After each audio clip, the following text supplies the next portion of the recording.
and then you may be inclined to support that. So anyway, and there's always a threshold of fear about getting involved, and then you're going to be spending all of your time, and it's not going to be any fun, and I'm going to have to do this. And actually, the totally opposite is what occurs. I mean, your children will, if they see a trolley car somewhere, they're going to remember standing and being there with you and seeing that you were down there doing it. It's going to be association that they have in their mind, one of those. And so I think volunteer work is a great way. That's equally as important as giving money to your community. But all these build communities and the institutions that make it a wonderful place for us to live and to raise our children. And but there's lots of local groups too. So there's, you mentioned, I think, like Martha's Kitchen, or maybe the local soup kitchen or whatever, but you know, and especially, again, we're the holiday season, there's families that are volunteering to spend their Thanksgiving to help out. Salvation Army, your public library, especially these times of budget cuts and so forth, they desperately need volunteers. Hospitals, there's the old candy striper thing, but they need volunteers for various things. People are docents at historic sites and so forth, or state parks. So there's lots of opportunities to volunteer. Of course, it's sort of the bandwagon thing for Obama's administration, but in the past we had Bush Sr. was talking about was 1,000 points of light or whatever, which was a great idea. So this is just a great way to get into that giving spirit, because you're giving of yourself personally in addition, to the money.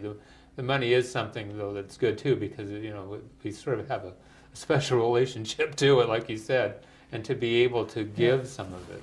Well, one of the things that occurred to me during the talking to people, particularly about their assets when they just lost a third or 40% of them in a matter of months, and how it affected them psychologically, I began to realize that what you turn to are the thing you have to turn to, the things that are really important in your life, which are usually your family and those institutions that are important to you, and you find in them the support, and you realize the value of those, that it isn't just the number on the balance sheet or your IRA statement. This is something much more important than that, because this will sustain you.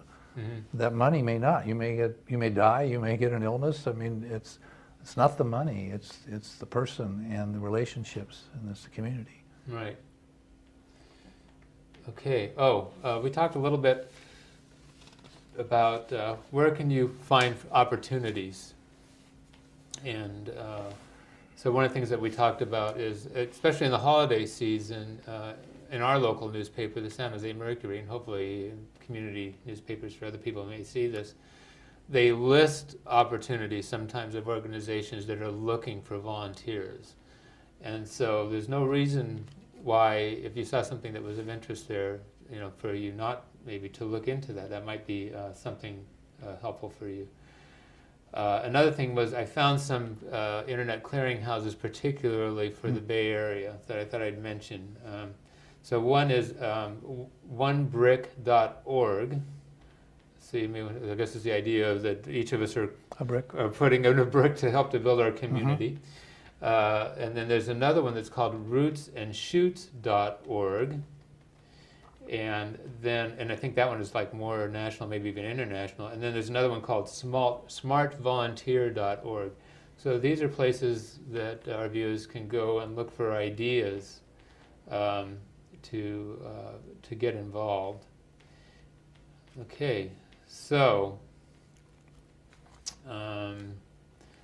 before I get to maybe my last question, maybe there are some other things that you wanted to bring up in our conversation here that maybe I haven't quite hit on yet. I don't think so. I think I've covered my thinking that the more you have, the more opportunities you have to give. But our society seems to, I blame Benjamin Franklin for this. He seems to, the philosophy of a penny saved is a penny earned. the philosophy of always being prudent has morphed into the more money you have, the more you should keep it and the better you'll be, which is quite opposite. I don't think he had that in mind, but I see that in clients and them being afraid that they will lose their money. Yeah. And but beginning a gifting program and thinking about giving to the community when you die will begin to shatter that structure. Yeah. So some of this, and again, I'm trying to sort of keep focused in the scope of what we're talking about here, but we talked about this a little bit before, that it's okay for the guy that this is all they can afford to give their $25 and so forth, or $50 or whatever it is, public television and so forth, to support these various causes. But for the people that have more, they have an opportunity to make more of an impact if they make some bigger gifts or bequests. And income tax wise, one great way to do it is stock, because then you don't have to pay the tax on the capital gains if in fact you have a capital gain built into that stock. But nonetheless, by giving more, you have that much more of an opportunity to make a bigger impact. Well, there's certainly many, many tax ways to leverage your giving, and but too often I find attorneys and CPAs even and other people that they get into the techniques of how you can deduct this and you can use a charitable remainder trust, and before the person has made any commitment to doing anything. And I find that putting the cart before the horse. Yeah, and they will continue to ask questions, and if you know the answers to these questions about how you could do this tax deal or that tax deal, you'll keep in. I keep answering them, realizing I'm wasting everybody's time. Yeah, they have to have a reason. Yeah, I mean they're being entertained. Yeah, So, yeah. I mean, it's all in a sense it becomes gimmicks. Yeah. But nonetheless, so you have to have a reason, and so that's why we want to build this value. Well, the central point is you're trying to help people give. And when you start talking about tax saving, you've changed their whole mode of thinking from giving to keeping. How much can I keep if I give this away? And you've lost the moment and the benefit for the donor. They're not, they should be thinking giving.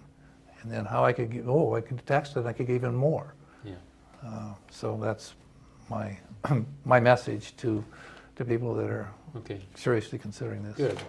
Okay, John, well, I want to thank you again very much for being my guest today. Right. It's been a real pleasure to have you on the show. I hope that I'll have another opportunity in the future to have you. Maybe we'll talk about a different topic, or maybe we'll get back in this again. Okay. But anyway, to remind people about the importance of this. But from that, I want to thank our people here who are watching us today for watching the show, and hope that you'll join us again on the next edition of Financial Insider Weekly.